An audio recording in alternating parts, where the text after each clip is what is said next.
नमस्कार दोस्तों, मैं हूं सुरेंद्र कुमार और आप देख रहे हैं भारत सिटी लाइव। आज हमारे साथ मौजूद हैं बोकारो परिसदन में भाजपा के पूर्व प्रदेश अध्यक्ष यदुनाथ पांडे जी। आइए उनसे कुछ बात करते हैं। बोकारो में एयरपोर्ट का मुद्दा बहुत ही बड़ा मुद्दा बनता जा रहा है। कल शायद आप बीएसएल के डीआई से मुलाकात करके आए हैं, क्या बातें हुई? देखिए, बहुत सकारात्मक बातचीत हुई। हमारा मानना है कि एयरपोर्ट की बातें भारतीय जनता पार्टी के जनप्रतिनिधियों ने ही उठाया था। जो भी बीच में जो कम्युनिकेशन गैप रहा राज्य सरकार और केंद्र सरकार के बीच में, जिस कारण थोड़ा विलंब हुआ, लेकिन डीआई से बातचीत हुई है और मेरे ख्याल से जल्द ही इस पर काम प्रारंभ होने वाला है। आखिर में अगर रुकावट का तकनीकी कारण क्या रहा, इस पर कुछ संबंध में आपसे कुछ विस्तारपूर्वक बातचीत हुई ही है। तो अभी हम नीतिगत बहुत से बातें होती हैं जिसका भी बताना उचित नहीं समझते हैं, लेकिन सकारात्मक बातचीत हुई। जल्दी ये काम प्रारंभ होगा, इतना ही अभी करने की स्थिति में है। बहुत सी नीतियां बताई नहीं जाती है ना, चूंकि गर्म में रहना चाहिए, है ना। आ जाएगा लोगों को, कल जनता को फिर पता चल जाएगा, लेकिन होगा। सेल जो है वो केंद्र सरकार की इकाई है, ठीक है। उड्डयन मंत्रालय केंद्र और एक राज्य सरकार, ये तीनों का समन्वय स्थापित नहीं हो पा रहा है, जिसके कारण जहां तक अभी मोटा मोटी लग रहा है कि ये प्रॉब्लम आ रहा है कि यहाँ से उड़ान नहीं भर पा रहा है हवाई जहाज। अगर इसको सामंजस्य बैठाने में आपका या फिर आप क्या कर रहे हैं अपने स्तर से? मैं भगीरथ प्रयास कर रहा हूं और तीनों का सामंजस्य हो जाएगा।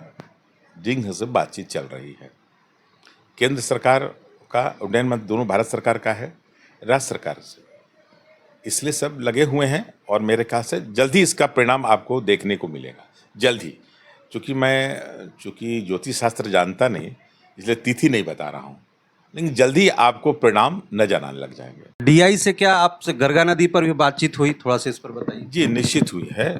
हम लोग जब अपने सहयोगी प्रतिनिधिमंडल के साथ गए मिलने के लिए, तो डीआई ने बहुत सकारात्मक तरीके से हमारे बातों को सुनना, गंभीरता से लिया है और उन्होंने आश्वासन भी दिया है एक एक करके हम सब काम को करेंगे। जैसे गरगा नदी के विषय में हम लोगों ने बात रखा है कि जो गंदगी है वो छठ में साफ होता है, लेकिन 365 दिन वो साफ रहना चाहिए ना। तो उसको कोड़वाने वाले भी हैं, सफाई करने, दोनों तरफ प्लांट लगाने की बात है। मुकुल जी का एनजीओ जो चलता है उस माध्यम से कह के हम लोग प्लांट लगाएंगे, दोनों तरफ प्लांट लगाए तभी नदी सुरक्षित होगी, कटाव भी नहीं होगा। उन्होंने भी आश्वासन दिया है कि उस विषय में जितना हो सकता हम लोग करेंगे। ये वाटर ट्रीटमेंट प्लांट लगाने की बात जो हो रही है वो कहाँ से कहाँ तक हुई? गरगा नदी के किनारे लगाने की बात? 2-3 जगह की बातें हो रही थी कल। 3 जगह ना, 3 जगह की बातें हो रही थी, तो तीन जगह होगा। और कचरा जब तक ट्रीटमेंट नहीं होगा तब नहीं होगा। और जो बाहर से जो नदी में जो जल गिर रहा है, जो कॉलोनियों का जो आ रहा है, उस जल को रोकना है हमको। देखिए, नदी साफ होता है, बाहर के गंदगी को रोक दिया जाए तो नदी साफ रहेगा।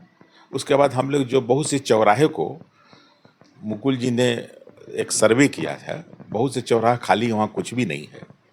तो हमारे मन में विचार है जो फ्रीडम फाइटर रहे हैं, स्वतंत्रता सेनानी जो रहे हैं, उनकी मूर्तियां लगाया जाए।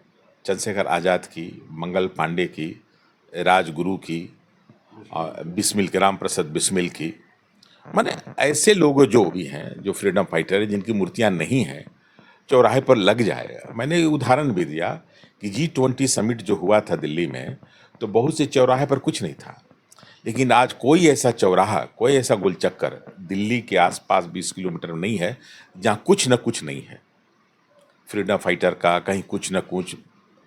तो इसी हिसाब से हमने बात की, उस पर भी इन्होंने आश्वासन दिया है। ये सभी जो आप चर्चा कर रहे हैं, जैसे वाटर ट्रीटमेंट प्लांट लगाने की, मूर्तियां लगाने की, तो ये इसकी पहल कब से शुरू होगी? इस पर कुछ बातचीत हुई? कब से शुरुआत होगी? तिथि तो नहीं बताएं, लेकिन जल्द ही बोले कि मैं करूंगा इसको। कचरा निस्तारण प्लांट के लिए भी उसके लिए भी चर्चा बात हुई और उस पर ये कचरा निस्तारण प्लांट कहाँ पर लगाने का चर्चा है? सेक्टर 11 में तो अभी जहाँ कचरा फेंका जा रहा है, अभी तो जगह करीब करीब वही निर्धारित है और बहुत जल्दी उस पर, पहले से भी हम लोग सब इस पर पहल कर रहे हैं और हमारी संस्था स्वास्थ्य एवं पर्यावरण संरक्षण संस्थान की तरफ से कई वर्षों से इस पर लगातार कार्य हो रहा है।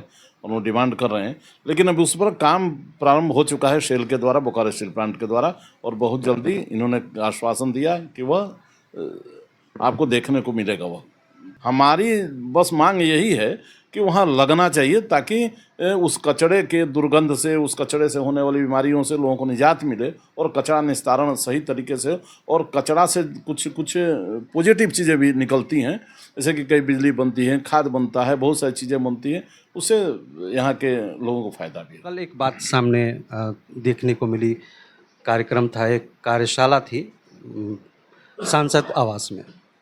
हम काफ़ी सीनियर नेता हैं कृष्ण कुमार मुन्ना, वो काफ़ी क्षुब्ध दिखे, बैठने के लिए उनको कुर्सी नहीं दी गई। दर्शक दीर्घा में भी वो काफ़ी पीछे नज़र आए।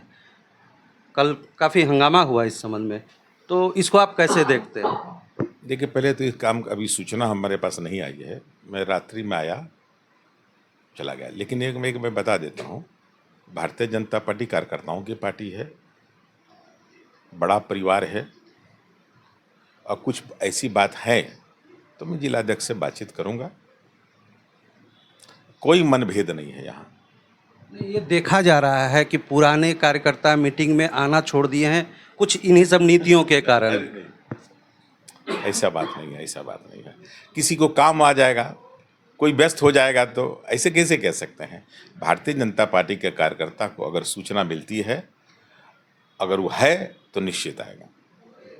तो क्या अब आपको लगता है कि अगर इस तरह से जो नाराज चल रहे हैं सीनियर लीडर, उनको एकजुट करने के लिए क्या प्रयास किया जाना चाहिए? प्रयास तो हमारा, देखिए, हम सनातन संस्कृति को मानने वाले हैं, और आप जानते हैं कि जिसको हमने देखा नहीं, जिसका अस्क हमारे नैनों में नहीं है, हृदय में नहीं है, उसके लिए भी हम लोग साल में 15 दिन आता है पितृपक्ष, जिसको हमने अपने पूर्वजों का सम्मान करते हैं, अपने पूर्वजों का सम्मान करते हैं, जिसको देखे भी नहीं है, 4 पीढ़ी का, और एक पीढ़ी नहीं, 4 पीढ़ी का, वो ननिहाल के पक्ष का भी और अपने पक्ष का भी। तो जो हमारे कार्यकर्ता एलाइव हैं, उनका सम्मान तो निश्चित होना है, और हो रहा है, इसमें कहीं तो इफ बट कहाँ है? हमारे सामने उसका सम्मान तो निश्चित है ना। तो ये थे यदुनाथ पांडे जी। ऐसे ही खबरों के साथ बने रहिए भारत श्री लाइव के साथ।